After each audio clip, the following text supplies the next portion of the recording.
Hey, what's up? Like, totally time for 90210. Well, hello everyone. Welcome back to the 90210 episodes. My name is Mark. With me as always is my girlfriend Carol. Hey, what's up? You're a little excited to be here today, aren't you? Well, it's an exciting day because we're back. Yes. It feels like it's been more than a week since we've been back. I don't know. Huh. I don't feel that way, but I'm in a good mood too. I feel you in like the happiness. Gleeful. You know what makes me happy? No. We finally have an episode where Steve's not a douche. Yes. Steve is a sympathetic character in this episode. First time for everything. I think Ian Ziering's agent just kept complaining until they're like, fine. Yeah, I really think they're trying to make his character more likable. Because he even has a crisis of, like, conscience at one point. Yes, absolutely. They give up on it at some point, apparently. Right. From what I've seen from season 5. I think season 5 is where we started. Yeah. But, yeah, so, or season 5 or It was season 5. Okay. Anyway, but yeah, this episode focuses a lot on Steve, actually.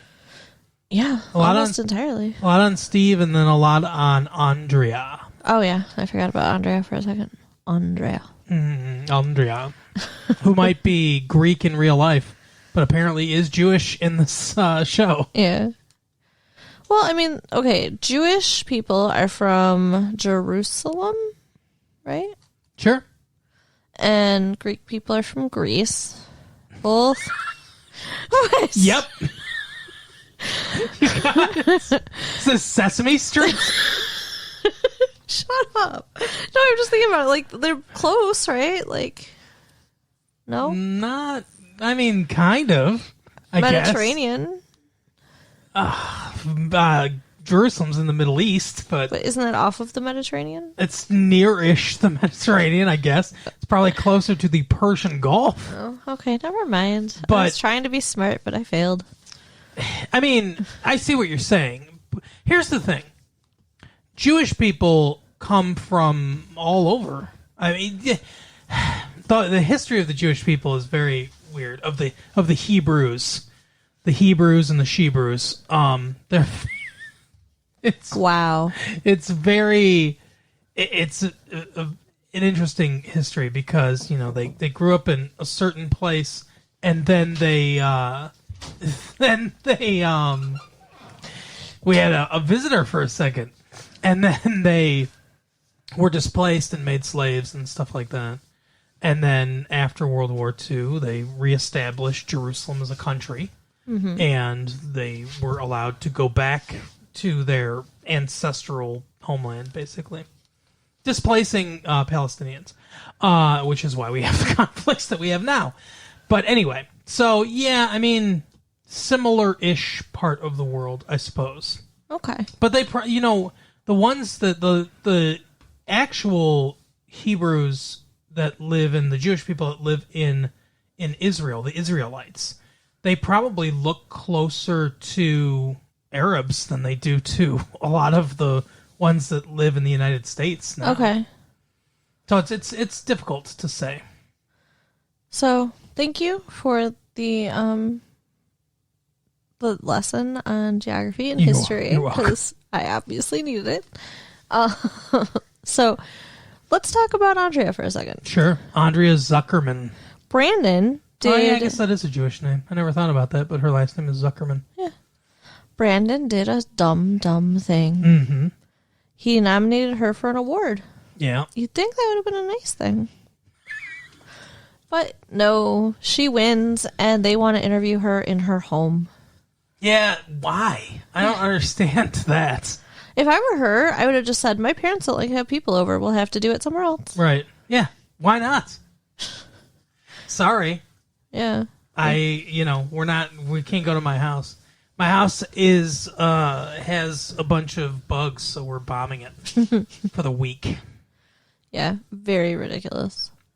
But they insist that they have to do this at her house. So she's been using her grandmother's address, and she goes to grandma and begs please pretend I live here while I have this interview. She's like, I'm not going to lie. I'm not a liar, Andrea. I don't understand. She let her use her address, but she's like, she's not going to lie to her. And then Andrea makes the dumb decision to say, hey, when you were my age, you lied about your identity.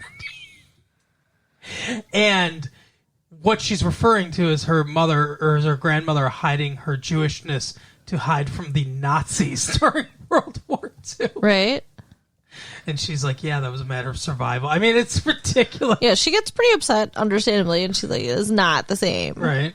So, yeah. And then this dude that shows up to interview her is a douche. Oh, yeah, awful.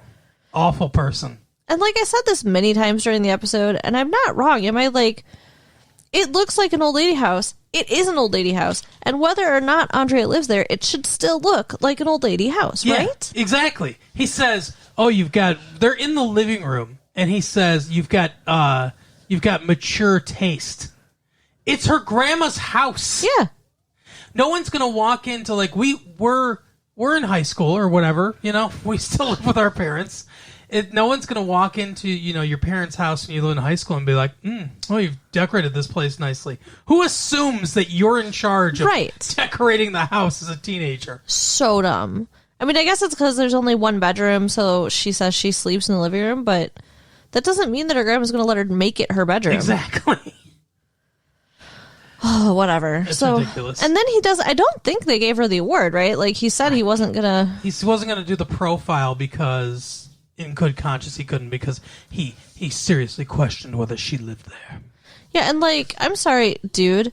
You're there to do a story. Mm-hmm. You're not, like, judge, jury, and executioner. Yeah, you're not do the story. Yeah. Go fuck yourself. Oh, I would be pissed if I was his boss. This guy was a piece of shit. I mean, I suspect that maybe he's Steve Sanders' older brother or something. Right? Like, that's how much of an asshole he was. Steve's douchiness transferred. There you go. That's what happens. It was a communicable disease that moved on. There was a scene that we didn't see where the guy shook hands with Steve and was like, oh, what is this? Suddenly I feel wet and gross. Oh. So then Andrea is now being investigated by the school. Mm-hmm. A formal inquiry. So she has to actually move in because her grandmother won't lie, so she has to make it true. Yeah. Her grandma's being pretty annoying and stubborn in that way, I think. Well, her grandmother also apparently has some feud with Andrea's mother. Yeah. I don't know. That seems the whole thing. I wish I knew what they were fighting about. Like, she's upset because she had a surgery and she didn't come see her. Yeah, I broke my leg and she never came to see me. And Andrea seems to imply that it's because she's not Jewish, that her mom's not Jewish. Yeah, her dad is Jewish, and because her dad is the grandmother's son, but her mom's not Jewish. So she's like, she's a nice person, even if she isn't Jewish. Right. Even Gentiles can be nice. So Andrea has to move in and sleep on the couch. And then there is the most ridiculous scene of Brenda. Is it Brenda and Kelly and Donna? They all go? Yeah. They go and redecorate the grandma's living room. And they decide, for some reason, to film this like it's the Three Stooges in a 1930s serial, where it's that janky kind of like cutting, editing, and then you can see the film frame moving up and down. Even though this is shot on tape, it's not shot on camera. Mm-hmm. At least I think it's. I don't think it's shot on film. I think it's shot on tape. Like most TV shows are shot on tape. But they put this After Effects editing thing or whatever into where it looks like this, and they're playing the like music in the background. Yeah, it was really dumb. I don't understand why. Like, it's just do an 80s montage if you want. Like, just you gotta put one foot in front of the other one. Put the other one down. So then when they're done, she now has a bunch of posters up, like Dirty Dancing and stuff. And I'm thinking... Every woman's favorite movie. Right. I'm thinking, like, why would the grandma allow it? If she was staying there permanently, I don't think she would. Right. I mean, my mom wouldn't let me put a bunch of posters up in the living room. She's like, oh, it looks so nice, girls. Yeah. So, whatever. I mean, Andrea and her grandmother get to know each other better, and then they have a fight. A big fight. Kind of, yeah.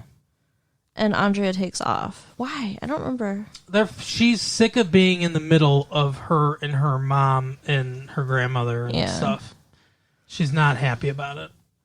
And like, so she's just giving up, and she's like, I'm just gone. I'm just moving back. I'm just forget about it. I'm just gonna have to go to school and in the valley. Yeah. Fucking valley. Ugh. What a terrible place. Apparently, the school that she would go to doesn't have a newspaper program. Right. The troglodytes in the valley. They're barely human, according to Steve. And, yeah, like, her friends are pretty insensitive about what she's going through.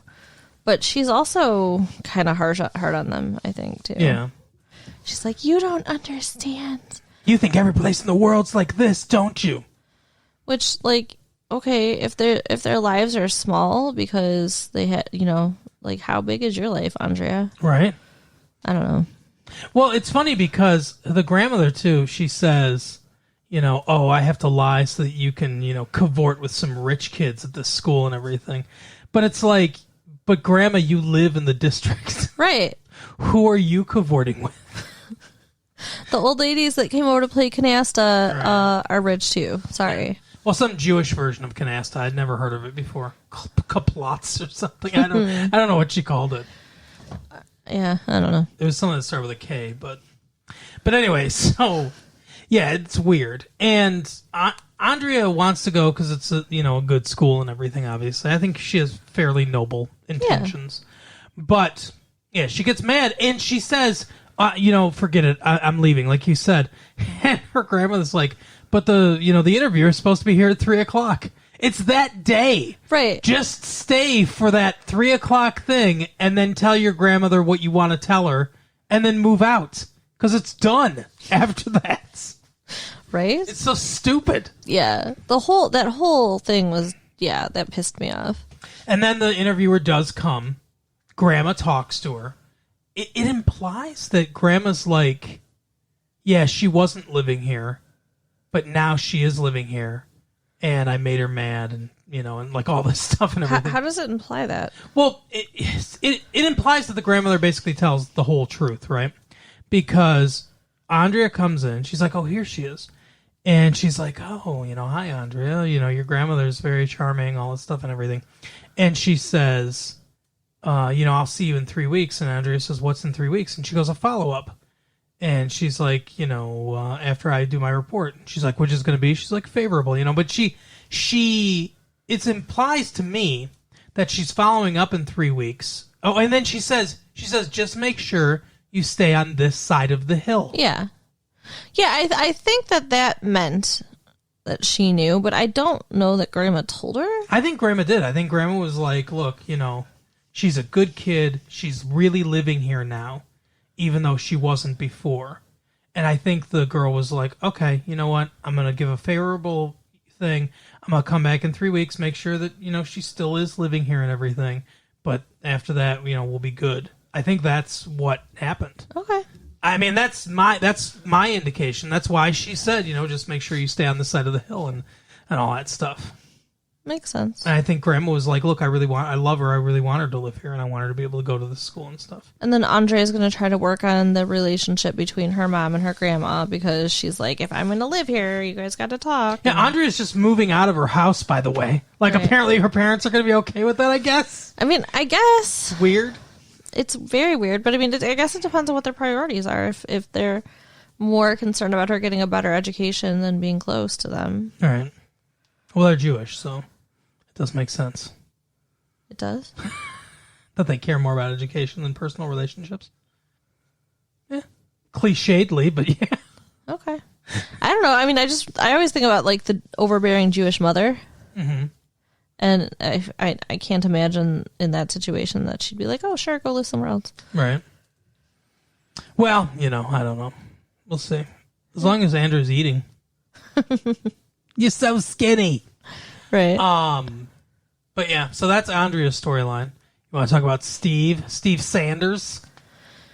So this pretty blonde girl who we recognized from Ghostbusters. Yeah.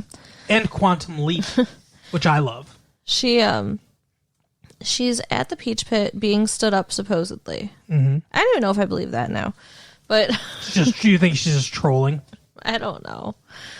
But she's waiting for some guy that doesn't show up, and she's like, I'm going to give him one more song.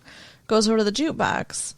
And Steve's over there, and she says, window shopping or buying? And this starts the whole conversation where he finds out she's being stood up and offers to give her a ride home. She says, well, I'm running out of time because I want to make it home for the show, whatever show it is that his mom's in. I don't remember. Hemingford Home or... Right. She's like, I never miss an episode. And he's like, oh, me either. And takes her to his house because apparently he has told her that his mother is in the show. No, he didn't. No? I don't think so yet. Well... I think he does later, but I don't think he does immediately. He says that he's sorry that his mom's out of town or whatever. Mm-hmm. You don't think that was because of the... Maybe.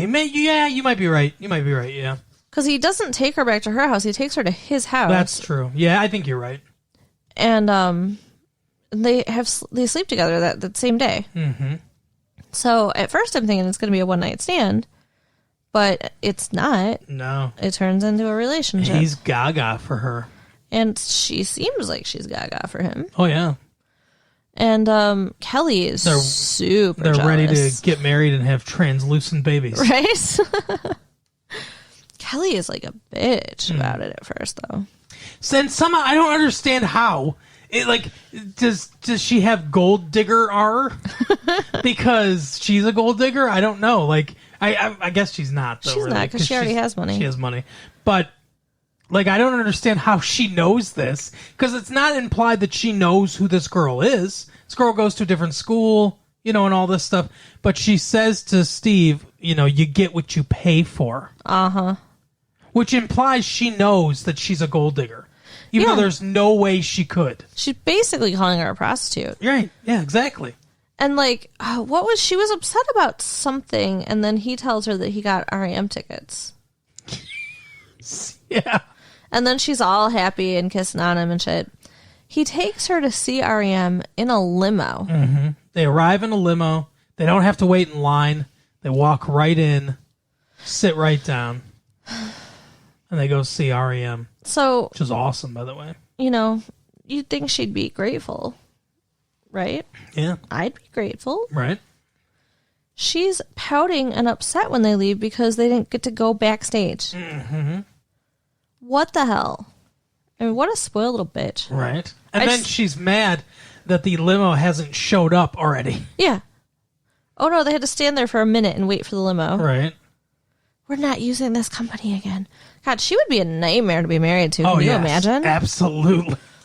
Oh, she's like one of those people that could never be happy. Mm-hmm. She could marry like Donald Trump and have all the money in the world and just never be happy. Right. So they get in the limo, and Steve, I thought this was insane, starts talking about the scene in what? Do you remember what movie it was? There was some sex scene in a limo. I don't remember. It was Sean Young and Kevin Costner, though. I remember he said that, but I don't remember what the movie's called. And I haven't seen the movie. And she's like still pouting and says something about their crappy limo driver. And then he's like, oh, well, I was thinking about taking you jewelry shopping. And she perks right up, and they then put up the partition. Right. To fool around. She's been talking shit about the limo driver the whole time in the fucking partitions town. And Steve's been talking about having sex back there. Right. Like, aw. So he gets lucky in the limo, so he's all happy. Mm-hmm. Which, the next day, Dylan says, hey, how was the limo ride? And he goes, cinematic. And Dylan and Brandon, high five. Which is the funny. So, It's like apparently, like you said, Steve must have told him what he was planning on doing or whatever. Probably told him about the movie. So cinematic was like a code word. But it's such a guy thing to hear that one of your friends like had sex and to two other guys high five each other like, yeah, one of us did it. Yeah, it's pretty bad. So then they go on a double date. And that's Kelly's jealous about that, too. Yeah. What is this? A double date? Yep. And Donna was sitting on Brandon's lap, and that really bothered me. Why? It's just didn't. I know you said it was just friendly, but that didn't seem. I wouldn't just sit on a guy's lap. Well, not to make you jealous or whatever, but I've had girls sit on my lap that I'm not dating. Not while you were dating me, I hope. Well, no, not while I was dating you. But Right, because see, there's a thing there. I don't think so, though, because I went to a party and we all, we don't have limos, so we all piled into a car together, right? And the one guy was driving, the other guy was in the passenger seat, I was in the back, another guy was in the back, and so there's 4 of us guys. We picked up 3 girls to go to the party with us, and one of the girls sat in the middle between us, but there was no room for the other 2 girls, so one girl sat on the one guy's lap, and the other girl sat on my lap. Well, yeah, in a situation like that, that's like necessity. Sitting there hanging out with your friends, it's not a necessity to sit on Brandon's lap. I guess. I don't know. I just thought that was... The cinematographer was like, this makes the shot better. Like, I can frame you all better if you're sitting on Brandon's lap. Maybe. Just seemed a little flirty to me. But Kelly storms off because she's so jealous because Dylan and Brenda are going to double date with... Is it Dylan and Brenda? Yeah, it's Dylan and Brenda. They're together. Dylan and Brenda are double dating with Steve, and Christine is what her name is. Brandon, I think, is at work or doing something. He's off. He doesn't have a girlfriend anyway. He's off in this episode. Right. And Kelly's, I don't know. Kelly's building a voodoo doll of Christine. Right. So it ends up that they go to the Walshes to make dinner and hang out, which would be a fine date for any normal person. But Christine's like, I'm more psycho than the car that's named after me. And she says, if I want, I could have done this at home. Right. And Brenda's like, well, so like I prefer staying at home because you go out and it's like the restaurant's usually not that good. She's like, unless you know where to go, like Steve knows where to go. Yeah. And like Dylan's doing all the cooking. And she's like hanging over him like, how much longer is it going to be? 45 minutes. Oh, my God. Oh, what an annoying bitch. Yeah. And so Brenda takes her... Even if she wasn't a gold digger, I wouldn't want to date her. She has an unpleasant personality. Yes.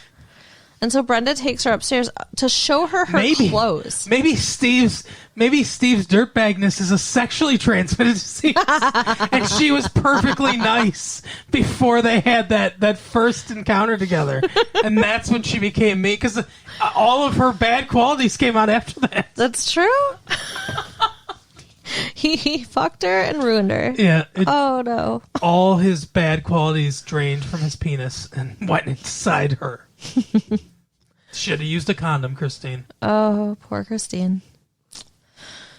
But yeah, so upstairs with Brenda to look at her clothes. She asked to look at her clothes, right? Mm-hmm. Like, what a weird ass thing to do. Right. Let me go look at your clothes. Fuck off.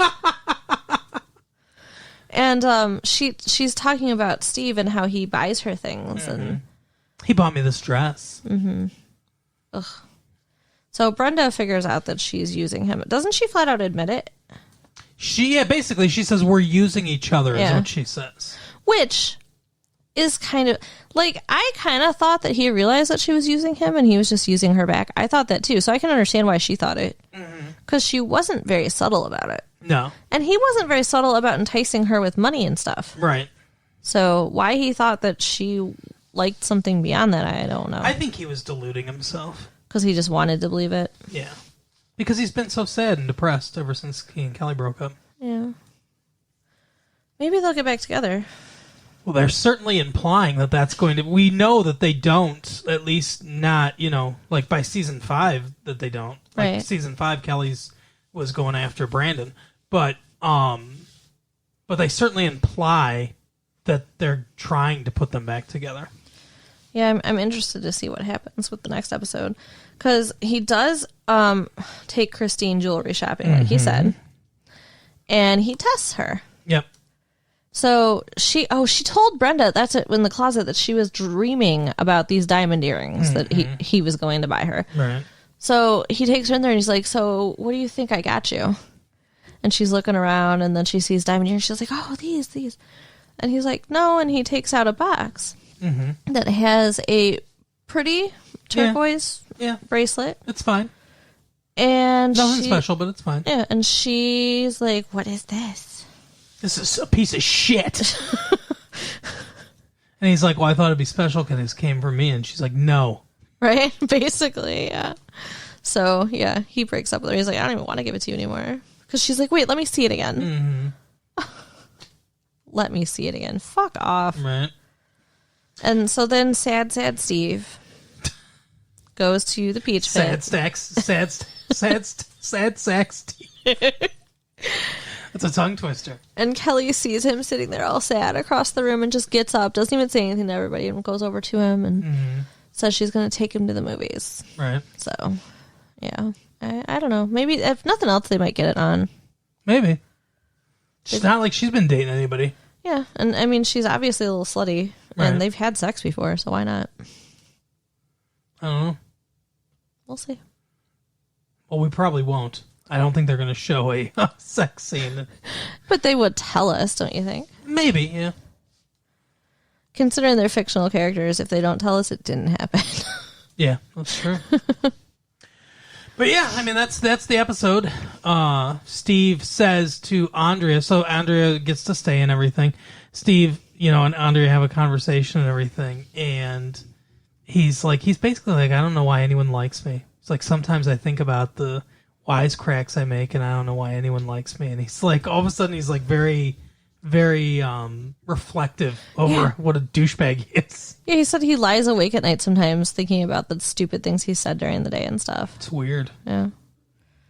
I don't know. Like I said, a depth of character I would not have thought that Steve Sanders has. Well, I mean, that's what makes me think that they're really pushing it. It's not just like a thing that's happening on its own.